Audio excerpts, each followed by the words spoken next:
Hello மக்களே, இந்த video என்னென்னு பார்க்குறீங்கன்னா பார்ட் 2 ஆஃப் மை ஃபேமிலி. வெளியே போய்ட்டு ஐஸ்கிரீம் சொல்ல போகலான்னு சொன்னால ஒரு ஐஸ்கிரீம் முடியை கண்டுபிடிச்சிட்டோம். குல்ஃபி கடையை தான் கண்டுபிடிச்சோம். ஃபஸ்ட்டு எல்லோரும் ஒரு ஐஸ்கிரீம் வேண்டாம்னாங்க. சரியான ஐஸ்கிரீம் இதுக்கு அப்படின்னு சொல்லிட்டு நானும் அந்த ஐஸ்கிரீம் வாங்கினேன். ஆனால் எங்கள் அண்ணனுக்கும் என் தம்பி வந்து ஐஸ்கிரீம் கிடச்சிது, சின்ன ஐஸ்கிரீம். பட் அந்த ஐஸ்கிரீம் உண்மையாக செம்ம டேஸ்ட்டாக இருந்துச்சு. அதில் ஃப்ரூட்ஸு நட்ஸு எல்லாம் போட்டிருந்தோம். நாங்கள் வாங்கின குல்ஃபியில் ஒன்றுமே இல்லை. சரி பையா எனக்கு அது கொடு பையா அப்படின்னு கேட்டால் அது ஸ்டாக் காலி ஆகிடுச்சு. இதுலேருந்து என்ன புரியுது, வாழ்க்கையில் எப்பவுமே ஒரு விஷயம் கிடைக்கும்போது டக்குன்னு கிராப் பண்ணிக்கோங்க. மிஸ் பண்ணிங்கன்னா அதுக்கப்புறம் கிடைக்காது. அதுதான் இந்த தத்துவம். சரி ஓகே வாங்க வீடியோக்குள்ளே போகலாம் அப்படின்னு சொல்லிட்டு நாங்களும் போயிட்டு ஐஸ்கிரீம்லாம் சாப்பிட்டு நல்லா டேஸ்ட் பண்ணி எல்லாமே சாப்பிட்டாச்சு. ஒருத்தனும் மனசில் அதுதான் நினச்சிட்டு இருக்கான், என்னடா இது நமக்கு இது கிடைக்காம போயிடுச்சேன்னு சொல்லிட்டு. எல்லாம் என்னென்ன எனக்கு இது கிடைக்காம போயிடுச்சு அப்படின்னு. சரி ஓகே ஒன்றும் பிரச்சனை இல்லை, விடுங்க விடுங்க, நமக்கு கிடச்ச ஐஸ்கிரீமே நம்ம சாப்பிடுவோம் அப்படின்னு சொல்லிட்டு அடுத்து எந்த கடைக்கு போகலாம் அப்படின்னு சொல்லிட்டு பார்த்துட்டே இருந்தோம் பேசிட்டு. இங்கே கடையில் பார்த்தா ட்ரெஸ்ஸுகள் நடந்துச்சு.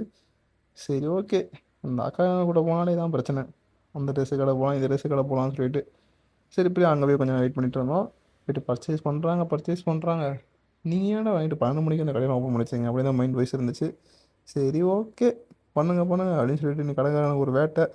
அப்புறம் எனக்கு ஒரு ஃபோட்டோ ஷூட் பண்ண சொன்னாங்க.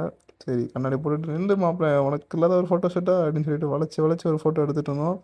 இவங்க வேறு பர்ச்சேஸாக ஓவராக போயிட்டு இருந்துச்சு. கடைக்காரனை மூட விட முடியறாங்க.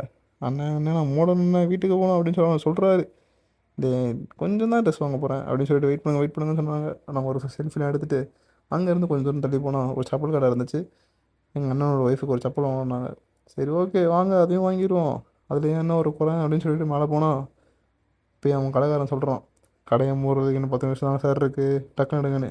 இவங்க பார்த்தா அந்த செப்பல் இந்த செப்பல் மாறி மாறி எடுத்துகிட்டே இருக்காங்க. இது வேலைக்காரன்னு சொல்லிட்டு சார் எடுக்கிறீங்களா மாட்டீங்களா அப்படின்னு அவன் கத்திட்டான். டேய் கத்தா தம்பி அப்படின்னு சொல்லிட்டு நாங்கள் ஒரு ஃபோட்டோ எடுத்துட்டோம். அப்படி எல்லாம் ஒரு ஃபோட்டோ எடுத்துகிட்டு வெளியே வந்துட்டு டயர்டாக வெளியே உட்காந்துட்டு எல்லாம் முடிச்சுட்டு அங்கேருந்து கிளம்பியாச்சு.